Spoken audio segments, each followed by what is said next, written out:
É o seguinte, esse vídeo aqui, a gente vai discutir um pouquinho sobre o que é que uma derivada e o que a integral faz.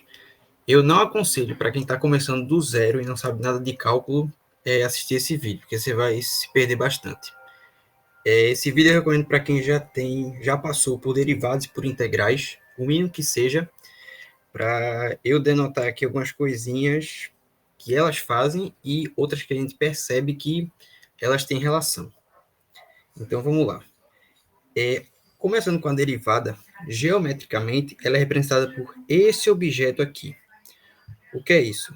Aqui eu tenho uma curva de função, denotada por f de x, e aqui eu tenho uma reta tangente a um ponto dado, por aqui assim. E essa reta tangente à curva, ela tem uma característica de produzir aqui, uma certa inclinação. Tem uma certa taxa de declividade. A derivada é justamente esse valor aqui de declividade, né? Matematicamente, a gente diz que ela vale a tangente desse ângulo, o coeficiente angular da reta. Mas a gente vai chegar lá já já. E a integral, geometricamente, ela é vista como esse objeto aqui. É a área compreendida entre a curva da função e o eixo que a gente está integrando. No caso, se eu estou integrando com variável em x, vai ser o gráfico da curva de função até o eixo x. E o que é que tem de interessante para a gente ver entre um objeto que é representado por uma taxa de declividade e um objeto que é representado por uma área sobre uma curva? Veja bem, a derivada ela tem uma característica interessante, que ela fala muito sobre a velocidade de variação de uma grandeza no eixo y em relação ao eixo x. E ela fala muito de como é que a grandeza y varia, ou quão rápido ela pode variar em relação à grandeza x. Ela denota uma espécie de velocidade de variação entre essas duas grandezas, certo? Já a integral, ela faz uma coisa interessante, quer dizer, o total de uma grandeza entre dois valores, ou seja, dentro do intervalo. Então, se eu falo de que eu vou integrar uma função de A até B, porque eu estou calculando o valor de uma grandeza situada entre dois valores. A integral não, a derivada não, é em relação a um único ponto. Já a integral é compreendida entre dois valores, dentro de um intervalo. A derivada, ela denota, ela simplesmente parece ou lembra uma razão, ou seja, uma fração. Ela tem esse formato aqui. Na verdade, isso aqui não é uma fração propriamente dita, mas sim uma razão de diferenciais. Ou seja, a taxa de variação em x para o qual a instantaneidade da taxa de variação em y, ela aumenta. Ou seja, se eu fizer um deslocamento em x, eu vou estar fazendo deslocamento em y também. E quando essas coisas tenderem a zero, você vai ter a derivada. Então, é uma espécie de variação ou velocidade instantânea. Já a integral, ela lembra muito um produto. Se você olhar para esse objeto aqui, você pode de primeira mão pensar que isso aqui parece o produto, de um dx por um f de x. E realmente, ela surge de um produto. Ela parece um produto assim. Porque o dx ele é como se fosse o infinitésimo pedaço de um retângulo aqui e o f de x é como se fosse a altura desse retângulozinho. Então, o somatório infinitesimal desses retângulos é o que denota a integral. Mas eu quero que você perceba uma coisa. A simetria que existe entre você dizer que a derivada lembra uma razão e a integral lembrar justamente o oposto de uma divisão, que é justamente um produto. Então, existe uma certa simetria entre derivar e integrar aí. Vamos lá. O que mais que as derivadas fazem? Elas estão associadas intrinsecamente ao formato do gráfico. Para quem já estudou a parte de construção de gráficos, você faz o teste da primeira e da segunda derivada de uma função. E com isso você tem que a primeira derivada, ela fala sobre o formato da função, se não me engano, ou melhor, onde ela cresce e decresce, e a segunda derivada ela fala sobre as concavidades, quando é para cima e quando é para baixo. Então, como você pode observar também, a variação das taxas de inclinação das retas tangentes à curva do gráfico da função que representa é justamente o que expressa o formato que o gráfico adquire. Então, se você olhar agora para a integral, ela já fala outra coisa. Ela está mais associada à posição do gráfico do que do próprio formato. Por quê? Quando você integra, surge uma coisa chamada constante de integração. O que é isso? Essa constante, ela gera uma família de funções. Significa que são todas as funções com o mesmo formato, porém com valores de constantes distintas. Se você integra uma função e integra a mesma função, elas jamais vão ser iguais.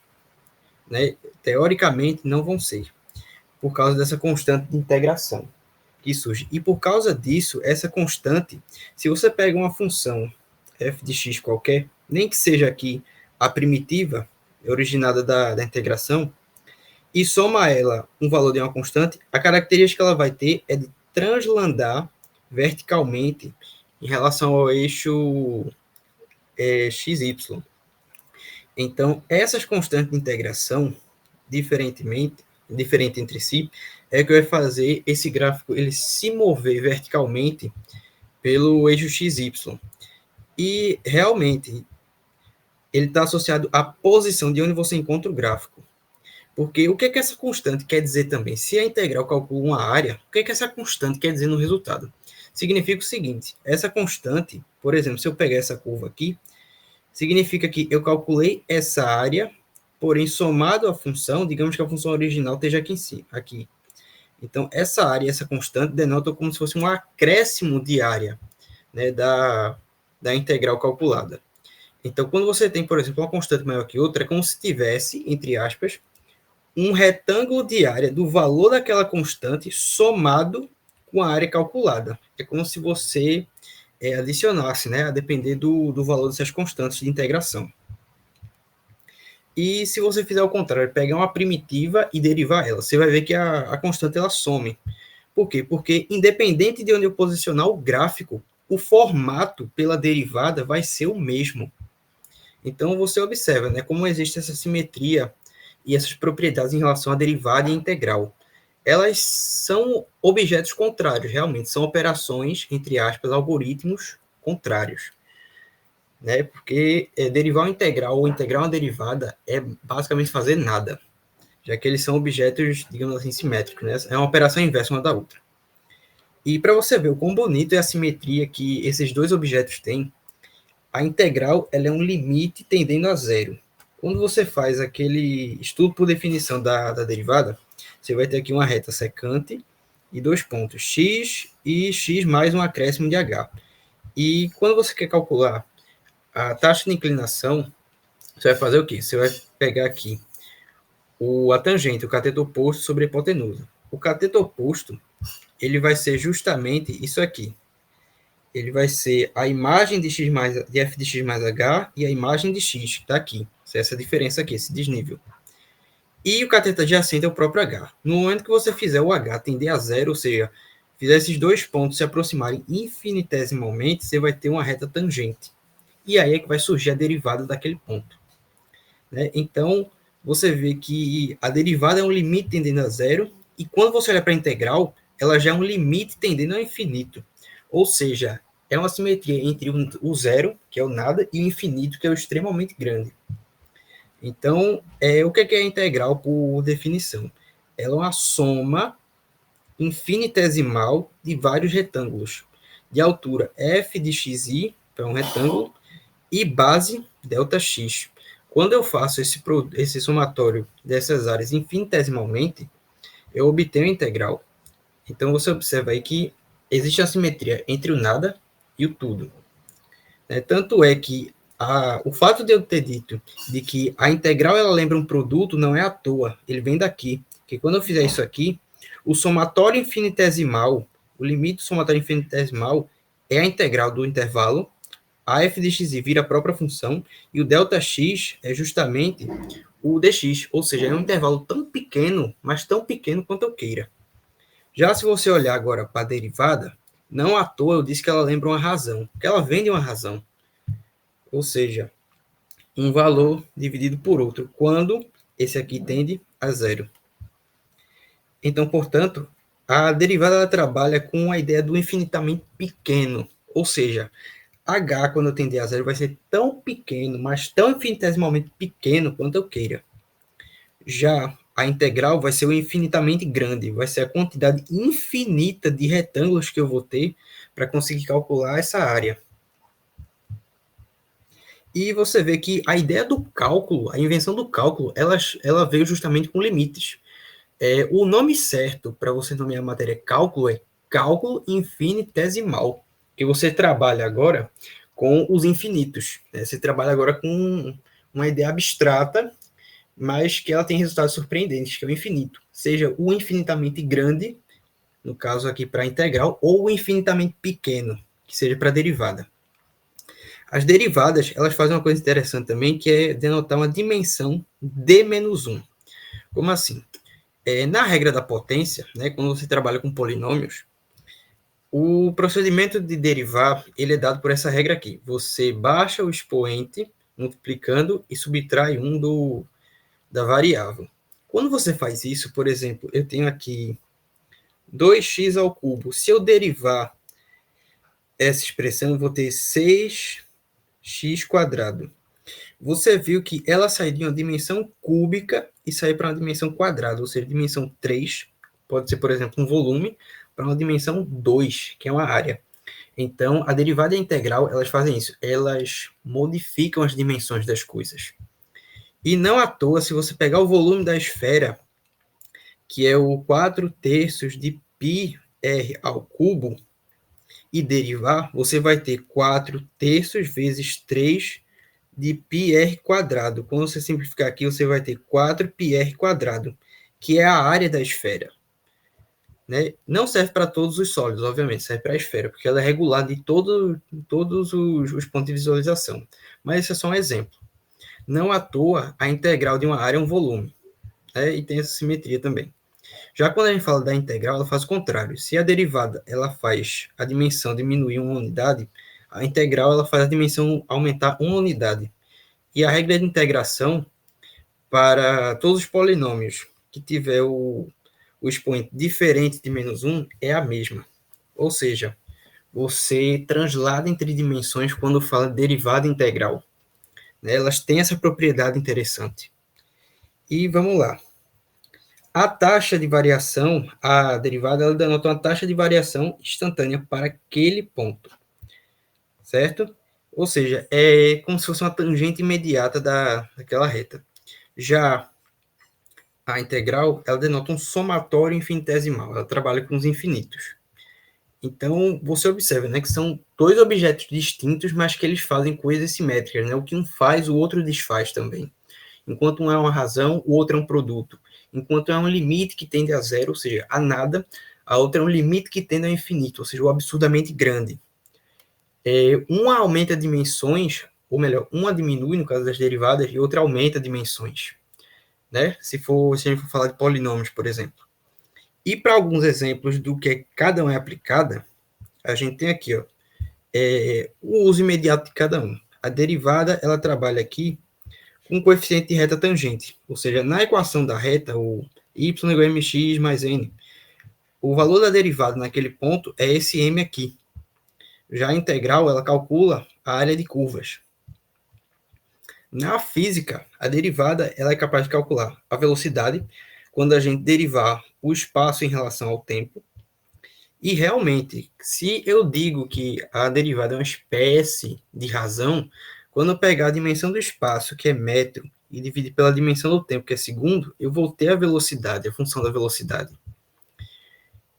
Já quando a gente fala de integrais, ela calcula, por exemplo, o trabalho.